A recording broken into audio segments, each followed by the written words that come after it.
Oh, g'day. Welcome back. Today's project is I've got a kangaroo tail. Now I bought this from the shop. There's the... Okay. And you might be thinking, oh, why is he doing that? Just remember,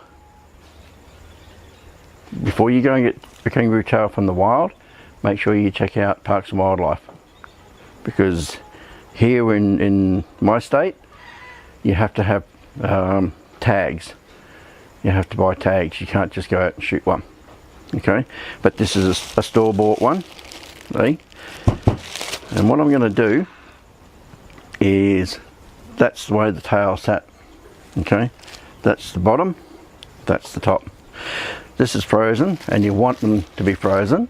Okay, it just makes it easier. It don't have to be, it just makes it easier.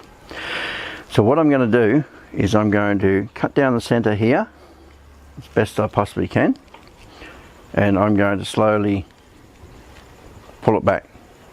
Okay, now on this section here, it's very hard, you know, very tough skin. Okay, so it's up to you. You can do it this side, you know, it doesn't matter, or you can do it that side. Okay, when you're tanning it, this under section here won't go super duper soft. It will still stay reasonably hard. Okay, and that's just the formation of the fibers in there, because that's what's hitting the ground as it's jumping along. So either way, you can do the top if you want. That's a much softer skin than under here, or you can do here. But what I'm going to do today is show you how to make a makeshift quiver. Okay, you might want one, you know, for whatever reason. If you're going to make one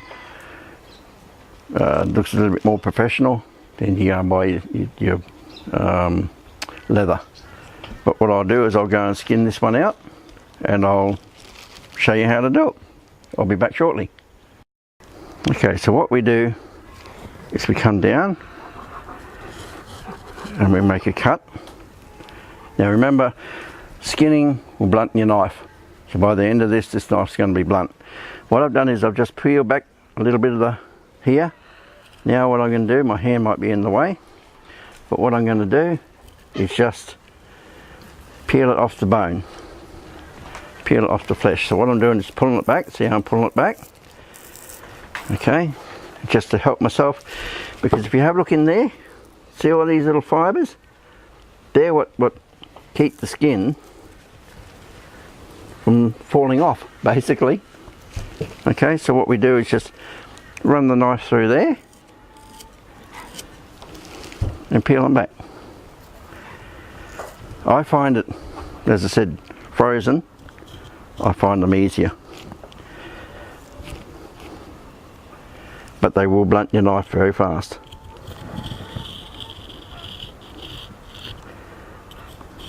Okay, so just push it down. You can do the cut right the way through if you want to. It's totally up to you. Just pull them back slightly. See how the fibers here are pulling? See? Those fibers? All we do is just cut them back. Keep cutting them back. And it'll eventually keep coming off.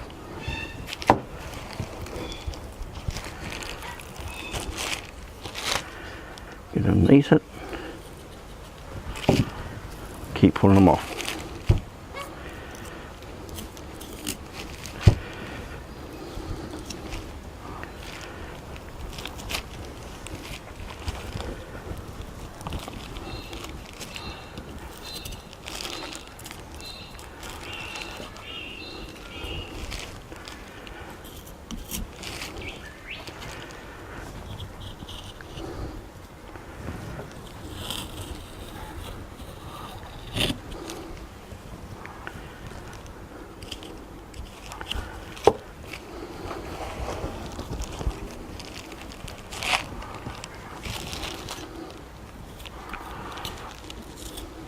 And that's what we're going to do all the way through, right the way down. Just try and, as you can see, I'm coming off a little bit, just try and make this as straight as possible. Alright, we'll keep going with this, and I will be back very shortly. Okay, so it takes a while, especially if it's frozen. This is frozen solid. This came straight out of the freezer from the shop. So it takes a while, but as it thaws out, it gets easier. And I mean, if you took it straight off the Kangaroo, it'd be a lot easier than this. It'd just strip off easily. The main reason I do them when they're either frozen or semi-frozen is because you do, actually this one doesn't have it, but you do get a line of fat, and when you cook up your tail, you usually cook it up with the fat because it makes it very palatable. So I try not to take the fat off, and that's why I do it frozen or semi-frozen, but it does take much longer. That's the fat there. See, I'm starting to get into the fat now, so I don't want to lose too much of that. But that's it there. If you, I don't know if you can actually, I'll see if I can get it out. I'll just go in here and okay, just there. That's the sinew. Okay. Now what you do with that, you don't do it now because it'd be very difficult, but when it's thawed out, what you can do, or what the Aboriginal people used to do, is they would pull that sinew out and they would chew it up, and then they would bind it around the spear and the spearhead, and then they would get spinifex resin, heat it up, because when you heat spinifex resin up, it becomes soft and pliable, and then they would put that on their spear. But that's what they use. If they didn't use this, because a lot of times they would just chop the tail off, chuck it straight in the fire, they would use sinew from the leg. But this is one of the places that they would take the sinew if they needed sinew. You know, sometimes what happens, depends on what time of year they harvest them, but sometimes there'll be a line of fat through here. And I'd say, looking at this one, I'd say it's a Queenslander. Yeah. Yep. It's a red kangaroo from Queensland. Yep, definitely. And how I know that? Because it's written on the tag there. So it doesn't really matter where it's from. See that fat there? So because it's, I would say this is probably harvested sometime through the summer, because there's not a lot of fat on it. See, up where we are, the local people usually don't go and get kangaroo at this time of year, because we've had a big wet and they're full of worms. So usually they wait probably another month or so, and then they'll go out and get the kangaroo.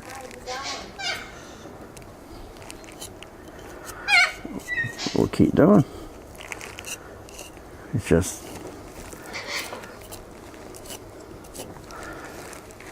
but as I say, see that just basically pulls off.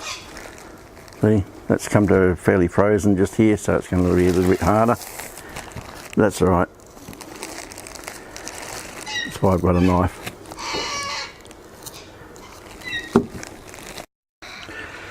Okay. There we go. This took about half an hour, 3/4 an hour. But there she is.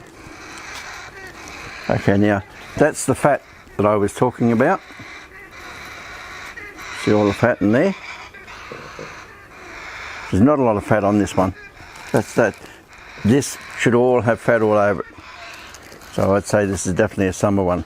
What you can do with this is, it's just like if you've got a oxtail. Okay, just find the knuckle and just cut it, and then cut it off, and you twist it off. I know there's a knuckle in there somewhere. This is also what I was talking about before. If you have a look at this white down here, see, and over here where I've cut, down here and here, okay. And what you do is keep on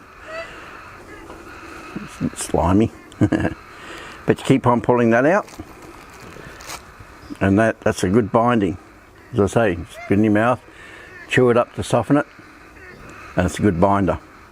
But what you do is cut it up in you know, as I say, where the knuckles are, you'll find the knuckles. Just look for the knuckles, and put it in a stew. Absolutely beautiful. Now what we're going to do with this skin is it's exactly the same as whether you're doing a deer, doesn't matter. Okay, it's a skin. So what I've got to do now is I'll take it over to the fleshing beam and I'll run the knife over it, because I've got to get rid of all this. Okay, all that fat. Okay. Now just remember, see the way we cut it, you're going to have, if you, I don't know if the camera will pick it up, but just here you'll see, you'll actually be able to see, if you got your own, a difference in the skin. Okay, now that there won't tan soft. This will. That will tan nice and soft. This section will tan softish, but not. It's because the fibers are very, very tight together. Okay, and that has to be where because it's where the kangaroo hits the ground. The tail hits the ground when the kangaroo's running. But you can see, I'm not sure whether you can see it, there's a mark along here, and that just shows you that you can feel it too. That's fairly soft.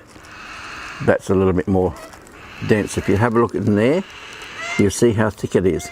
See, that's the fur line there, and that's the thickness there of the skin that you're going to be tanning. Okay, well I'm going to go and flesh this out. I'm going to put this in the fridge, cut it up, make a stew out of it, and we'll get on to the process of making a quiver. Okay, so what we do now is we get our fleshing knife, and we're just going to take this fat off. You need to take the fat off, okay? So what I'm doing is I'm working from the base to the end of the tail. Okay, so that's all we do. Always start on the top.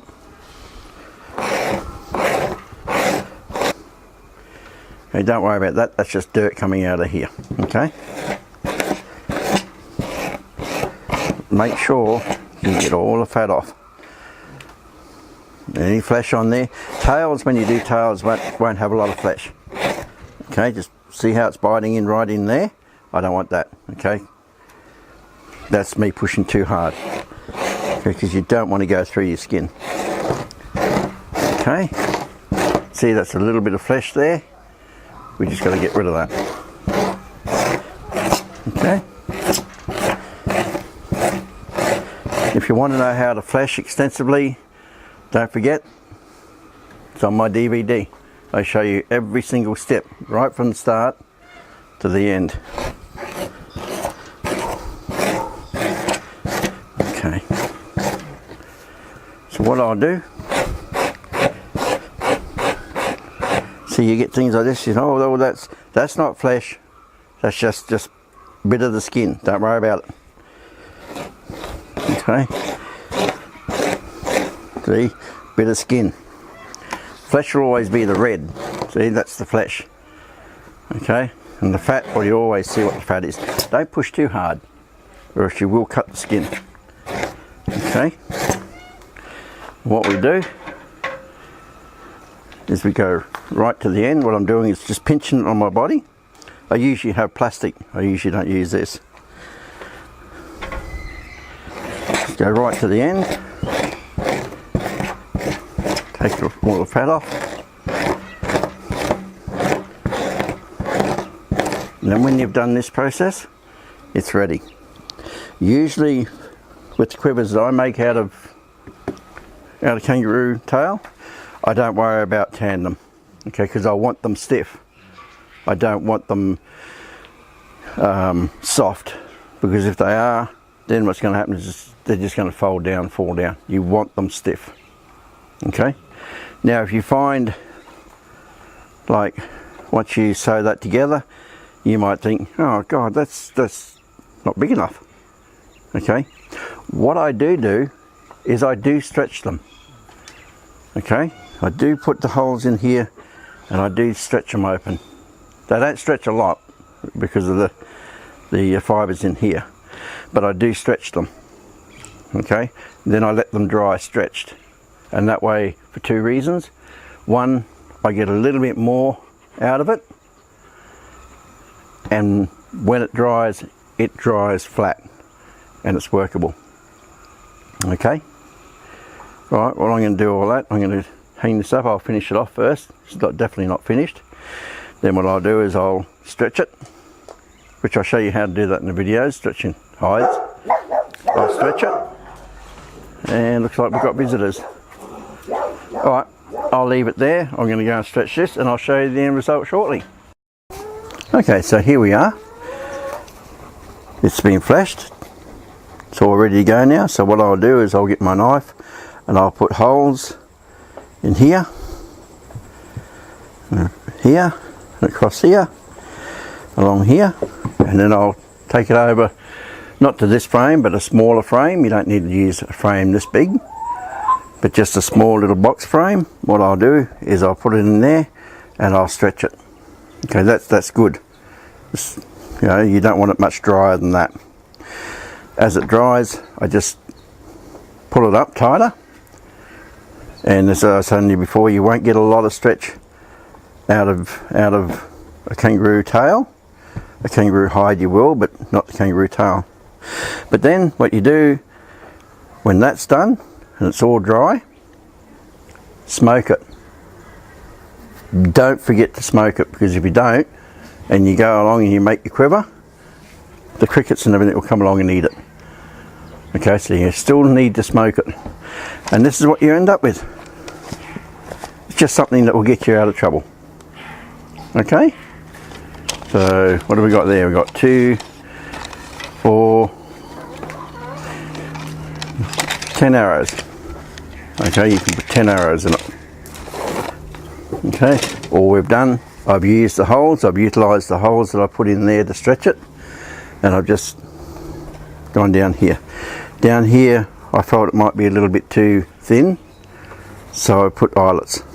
And you can put them all the way through if you want. It's totally up to you.